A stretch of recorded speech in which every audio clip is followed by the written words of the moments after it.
Let's go for it!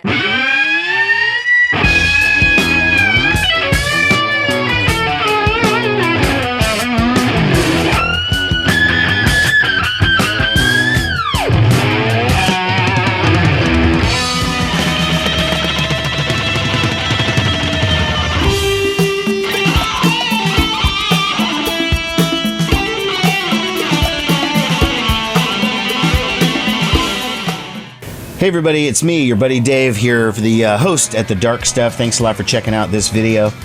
You know, earlier today I was hanging out here in the bunker, listening to music. I just put my iTunes on shuffle, and I have almost my entire music collection digitally in my computer that's connected to my whole system. So it's a pretty vast shuffle, okay? And this band came on that I hadn't heard in years, and I remember loving the band so much. They never really went anywhere, okay? They had 2 albums, a couple of singles, and that was pretty much it. I always thought they were amazing and thought they had so much more potential than they actually got out of them. And when I played them, I stopped the shuffle and just started listening to the record. It made me remember some times from my past and some hopefully interesting stories. I don't know, maybe you might not find them interesting.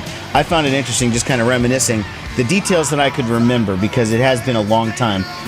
We're talking about almost 25 years ago when this stuff would have been taking place, when this band was around, and when I was really into them and the stories that I'm about to tell you. So let's just go ahead and tell you. The name of the band I'm talking about is this band right here, Steel Wool. And this is their debut album, Simple Men Who Like Working With Their Hands. Okay? It was released in 1993 on Empty Records. I've also got it here on CD.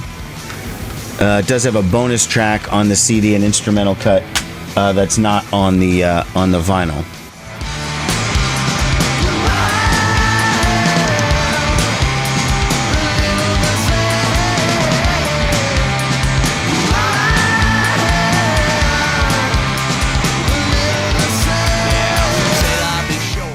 Now, the reason I got into Steel Wool, in 1993, I had been living in Seattle. I moved to Seattle in 1992 to go to the Seattle Art Institute, and my main agenda for going to Seattle was I wanted to break into the music business, because that was just all I thought about doing all throughout high school and college, and that's all I wanted to do was work in the music business. And in the early 90s, 90, 91, 92, 93, Seattle was pretty much the place to go. You know, if you didn't want to go to LA or New York, and I didn't want to go to LA or New York, I thought I would just get overwhelmed in a place like that. Seattle was spot number 3. And maybe even at that time, spot number 1, because of all the stuff that was going on. Your Nirvanas, your Alice in Chains, Pearl Jam, Soundgarden, all the myriad of bands that would keep coming out, Sunny Day Real Estate, Mudhoney. So Seattle was the place to be. So I was living in Seattle, and I landed an internship with a music publicist, this woman named Jennie Boddy, who I haven't spoken with in decades either. Jennie, if you happen to see this video, hey, how's it going? I don't know I hope you remember me. It's been a long time. I'll always remember you because of the name Jennie Boddy, and because she was my introduction into the music business. So Jennie had been a publicist with Sub Pop during their sort of glory days when Nirvana was there, and she knew them, and when Mudhoney was really big, and the sort of the Sub Pop, the legend that you hear of from the late 80s, early 90s. And she had left the label, I guess the story goes, and had started an independent publicity company. And I got an internship working for her, which was basically her business was in her apartment. And so I would come over maybe 2 days a week, or maybe, who knows, it was such a long time ago. And I would make phone calls for her and make copies of stuff. And, this was before the big days of the internet. So it's not like you could just go print off a bunch of shit from the internet or whatever. I mean, I was always going to Kinko's. And one of her clients, was one we did the Motorhead Bastards record, which was pretty cool. That was pretty exciting. We worked with the Supersuckers. But one of her big clients was Empty Records, which was a punk rock label from Seattle that was going on at the time. I think they closed up shop just a few years ago. They were a long-running label. And their biggest band at the time was this band called Gas Huffer, and they were sort of like a garage punk band. And they were Empty's like bread and butter, okay? So she gave me some records from the label and told me, you know, familiarize yourself with this stuff, let me know what you think, etc. And I took the Steel Wool home, and I fucking loved it.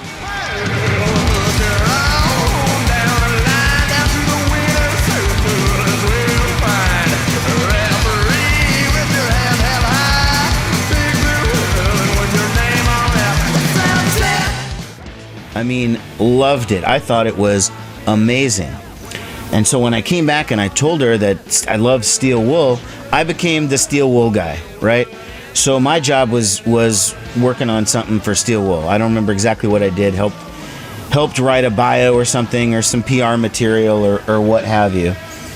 And I went and saw them live a couple of times. I even have, look, I got this poster. It's framed. I don't have a spot for it right now because I had to move it. But this is when they played with Sicko and Sicko Steel Wool there, the Crocodile Cafe in Seattle. So what I loved about Steel Wool was, to me, they sounded exactly like vintage Soul Asylum from the 80s, okay? Now, people who weren't old enough to remember the Soul Asylum of the 80s are going to have a hard time imagining Soul Asylum as this gritty garage punk band that rivaled the Replacements and Hüsker Dü in terms of incredibleness.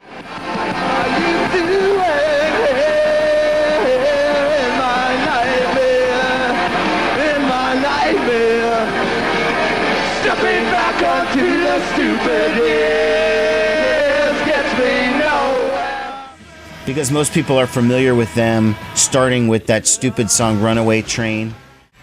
Runaway train, never going back. Long way on a one-way track. But Soul Asylum was one of my favorite bands, and up to their 1990 album and The Horse They Rode In On, they were the shit to me. I mean, I saw them like 15 times. I even sort of emulated Dave Pirner in a way. I started wearing ripped jeans with big holes in the knees, and I would wear Chuck Taylor shoes because that was kind of what he wore, you know. When I listened to Steel Wool, I thought, one, the band sounds like the sort of 1985-86 era Soul Asylum, the Made to Be Broken era, which Made to Be Broken is maybe their best album. It's debatable. It's between that or And the Horse They Rode In On for me, or well, maybe Hang Time. I don't know. Again, I keep going off on these Soul Asylum side notes. Let's say it was a lot like the Made to Be Broken era Soul Asylum. They're just relentless jamming, great singing. The band was real revved up, good mix of garage, punk rock, just classic rock from the 70s, which wasn't even that far removed because remember, this was the 80s.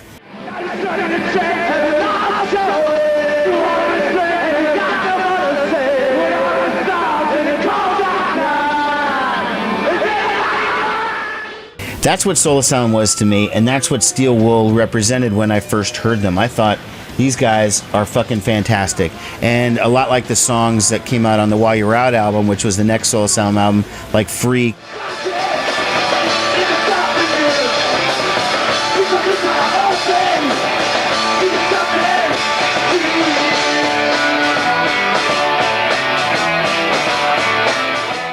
So I worked a little bit here and there promoting Steel Wool. I don't think I ever even like met them, you know, not because they were some big removed rock stars or whatever, but I just think like, you know, that wasn't sort of how it worked. I worked for this woman and I didn't really deal with the bands that much, and even at the shows, like I'd get a free ticket, but that was pretty much it. It wasn't like the band wanted to hang out with me or whatever. So I never even met them, but I did see Steel Wool a couple of times while I lived in Seattle. But eventually that publicist that I worked for got a job working for a major label and moved to Los Angeles, so ended my internship was sort of over, you know. And so she's trying to help me get something else, so she got me an internship over at Empty Records, where the label was. I probably interned there like 2 days, and then I just never came back because they didn't really need me for anything. I mean, they already had an intern, and they were just being nice because I was getting laid off or whatever from this other thing, and so they were sort of putting me in there, but they had no need for it. And one of the things that in my 2 days I was there, I remember saying, like, why don't you write in the bio for Steel Wool that they sound like vintage Soul Asylum? And they were like, well, because it doesn't. It sounds like Gas Huffer.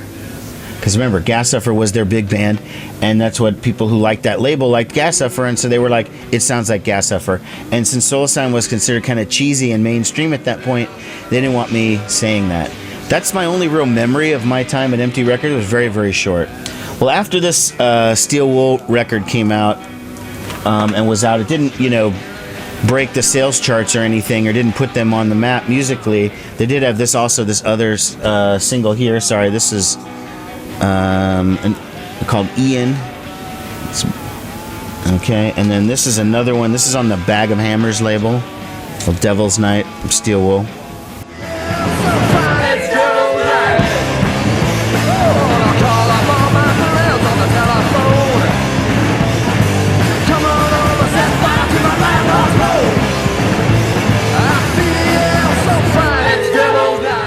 In 1994, they put out their second and final album, this one here called Lucky Boy.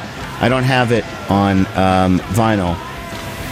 And this one went way deeper, way darker, way crazier, way heavier, way more garage. Get out of my life, quit trying to make me mad. Get out of my mind, boy, it's my head. Can't see friends waste away, kinda makes me sad. If you liked what the Supersuckers were doing in the early 90s, they do Supersuckers times 5. If you liked what Mudhoney was doing, they do Mudhoney times 5. It's faster, it's harder, it's whatever. There's also some sort of lyricism that reminded me a bit of Paul Westerberg, this sort of cynicism and sadness a little bit in the lyrics, where you're trying to put up a brave face, trying to be funny or whatever, but you can tell there's some sadness there behind it. Songs like Flog That Horse especially.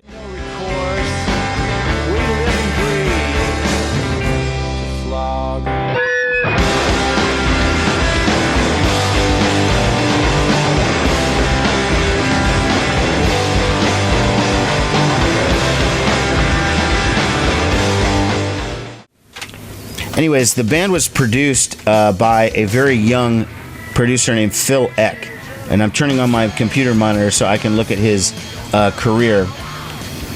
Now he's a pretty big deal, right? He's worked with I'm looking at his website. Father John Misty. Let's see here.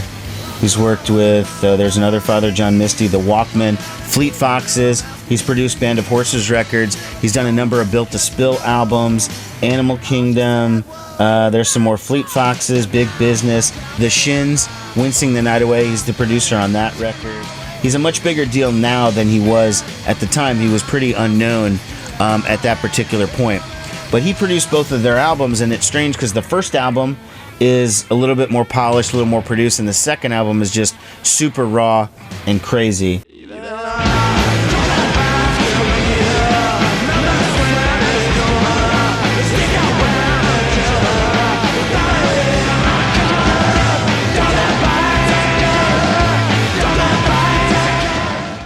Now, Discogs says that they had a third 7-inch besides these two, and I've never seen it, so I guess I'm going to start looking for it. I hope it's not a different band called Steel Wool, because while I was looking for information on the band, and by the way, there is like no footage of them except for one little clip I could find, I found out there's some other band, an acoustic band from Portland, calling themselves Steel Wool. But I'm sorry, guys, okay? You cannot use that name unless you pay off these dudes, because Steel Wool, this is the band they're talking about when people are Googling Steel Wool band. This is what they want, okay?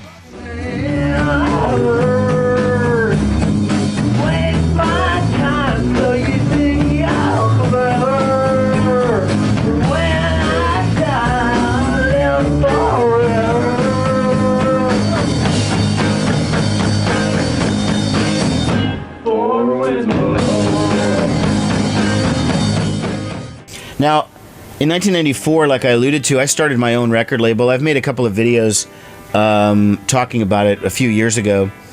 I had a label called Mafia Money Records, and I had a friend of mine who stayed in Seattle. I moved to Wisconsin to start my label in '94. He stayed in Seattle, and he was the other intern at Empty Records. Okay, it wasn't just me, so he was the other guy. He stayed on, and he became friendly with the Steel Wool guys, and he didn't flat out say it, but he implied that Steel Wool would maybe be interested in being on my label. Like maybe I could do their third album or their next album or something, because they didn't have that much going on.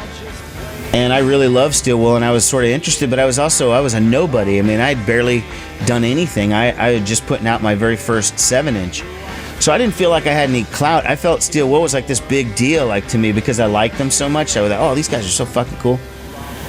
And then it turns out like they really had nothing going on either. You know, they had started working on a third album, but they never really finished it. Something on the internet said that they had done the music, but not the vocals or whatever. So who knows? Maybe if I'd come up with a couple $1,000s, I could have got them to do the record for me. But I thought I was such a nobody, and I had no track record, that why would they want to go with me over Empty Records? So I don't really know much else that I can tell you about the band. I think they're great. I think their songs are online, so you can probably get them on iTunes or whatever. Do some research. Find the CDs if you can. Find the vinyl if you can. I know Lucky Boy's also made on vinyl. If anyone has it, I'd love to acquire your copy of it if you don't want it. Or if you have that third 7-inch that I don't have, because I had never heard it or seen it, would like to see it. Anyways, so this is my little story on Steel Wool. I hope you check them out and dig a little deeper. They're a great band. Thanks a lot for watching. Bye-bye. Drink,